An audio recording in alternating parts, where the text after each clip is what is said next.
اور کیسے کرتا ہے؟ بانڈ ایشو کر کے، ٹھیک ہے. اور چونکہ ورلڈ بینک کی کریڈٹ ریٹنگ بہت ہائی ہے، اس لیے اس کو آسانی سے جو ہے وہ فنڈز مل جاتے ہیں، اور لوور انٹرسٹ ریٹ پہ ان کو مل جاتے ہیں ورلڈ بینک کو یہ پیسہ، یعنی in comparison with the any central bank of the developing country. یعنی اگر کسی ڈیولپنگ کنٹری کا ہم بات کریں اور ڈیولپنگ کنٹری کا سینٹرل بینک قرضہ لینا چاہے کسی دوسرے ملک سے یا کسی دوسرے ادارے سے، تو اس کو ہائی انٹرسٹ ریٹ پہ قرضہ ملتا ہے. لیکن آئی بی آر ڈی اگر قرضہ لیتا ہے کسی بھی کمرشل بینک سے دنیا کے، تو وہ اس کو سستا قرضہ مل جاتا ہے. یعنی یہ بینک سے قرضہ لے رہا ہوتا ہے، تو تاکہ لیس ڈیولپ اپنا جو کنٹریز ہیں یا مڈل انکم کنٹریز ہیں ان کو قرضہ دیا جا سکے. تو وہ یہ بتا رہے ہیں کہ جو آئی بی آر ڈی ہے اس کی کریڈٹ ریٹنگ بہت زیادہ ہائی ہے. اس کا مطلب یہ ہے کہ جو بھی آئی بی آر ڈی قرضہ لیتا ہے وہ واپس کرتا ہے، اور اس کی پراپر جو ہے اس کا انٹرسٹ پے کرتا ہے، اور اس لیے اس کی کریڈٹ ریٹنگ ہائی ہے. لیکن وہ قرضہ لے کے پھر دیتا کن کو ہے؟ وہ مڈل انکم کنٹریز کو قرضہ دیتا ہے آئی بی آر ڈی. اور کس پرپس کے لیے قرضہ دیتا ہے؟ پاورٹی کو کم کرنے کے لیے دیتا ہے، ٹھیک ہے. اور یہ قرضہ کن کو دیتا ہے؟ اب اگلا سوال یہ ہے کہ قرضہ پہلے تو تھا یہ کہ آئی بی آر ڈی قرضہ لیتا کس سے ہے، یعنی پیسہ لیتا کہاں سے ہے. اب یہ ہے کہ یہ پیسے دیتا کن کو ہے آئی بی آر ڈی؟ تو یہ فنڈز دیتا ہے کن کو؟ گورنمنٹ کو اور گورنمنٹ کے اداروں کو. پبلک انٹرپرائزز مین گورنمنٹ کے جو ادارے ہوتے ہیں، اور کن کی؟ In developing countries. اور یہ لو ریٹ آف انٹرسٹ پہ دیتا ہے قرضہ. اور کس پرپس کے لیے دیتا ہے؟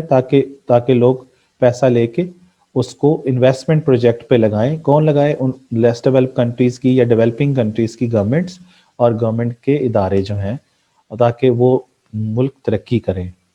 اور آئی بی آر ڈی جو ہے وہ اس چیز کو بھی انشور کرتا ہے کہ جو قرضہ وہ اس نے دیا ہے وہ واپس بھی اس کو مل جائے، کیونکہ اس نے بھی پہلے کسی سے لیا ہوتا ہے قرضہ. اور اس کے علاوہ I B R D sovereign charge بھی لیتا ہے. سوورن چارج کا مطلب یہ ہے کہ وہ گورنمنٹ سے انڈر ٹیکنگ لیتا ہے، اس ملک کی، جس ملک کو وہ قرضہ دے رہے ہوتے ہیں اس سے وہ انڈر ٹیکنگ لیتے ہیں کہ گورنمنٹ جو ہے وہ ہمیں انڈر ٹیکنگ دے کہ وہ قرضہ واپس بھی کریں گے. اس کو سوورن چارج کہتے ہیں. تو یہ آئی بی آر ڈی سمجھ آ گیا آپ کو؟ تو یہ پہلا ہے ورلڈ بینک گروپ کے اندر پہلی جو چیز ہے وہ میں نے آپ کے ساتھ ڈسکس کی ہے. اب دوسری کرتے ہیں. دوسرا ہے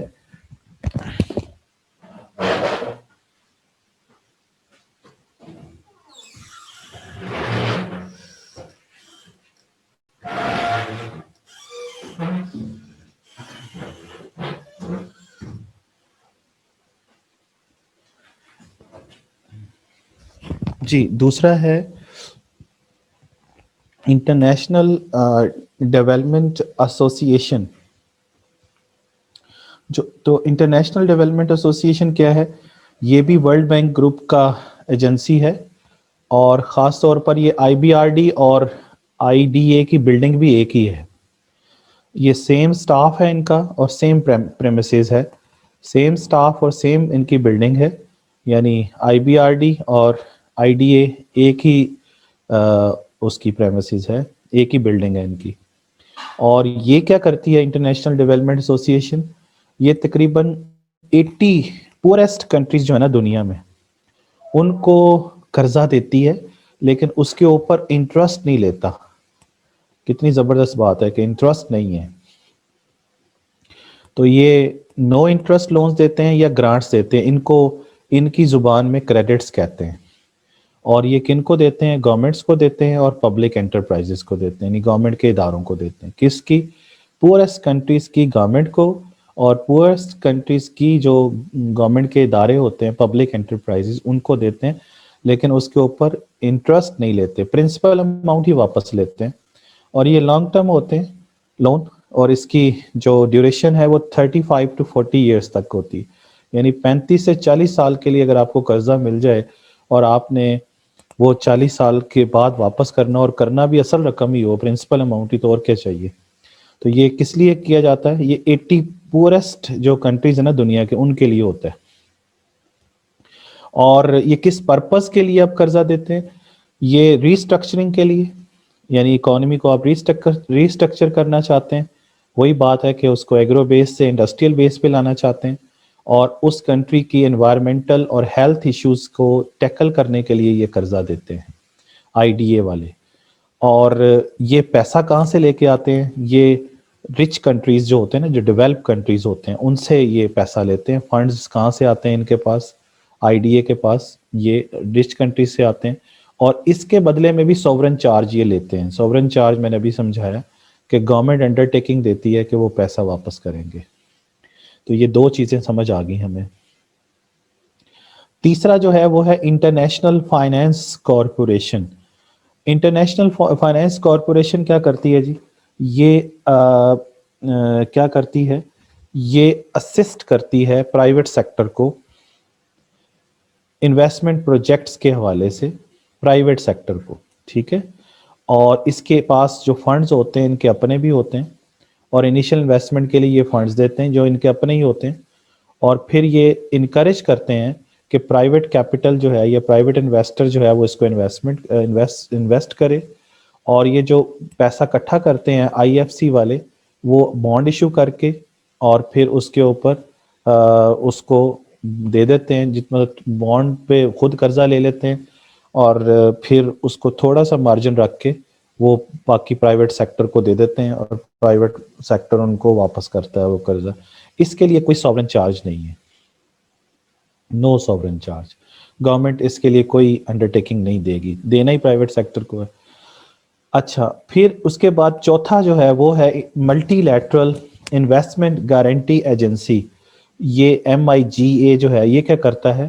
یہ انویسٹرز کو انشورنس کرتا ہے، ان کو انشور کرتا ہے کہ جو کسی بھی ملک کے اندر پولیٹیکل رسک ہوتا ہے، یعنی political risk in developing countries ہوتا ہے نا، کہ گورنمنٹس چینج ہو جاتی ہیں اور بعض اوقات گورنمنٹ ان کے پروجیکٹس کے اوپر قبضہ کر لیتی ہیں.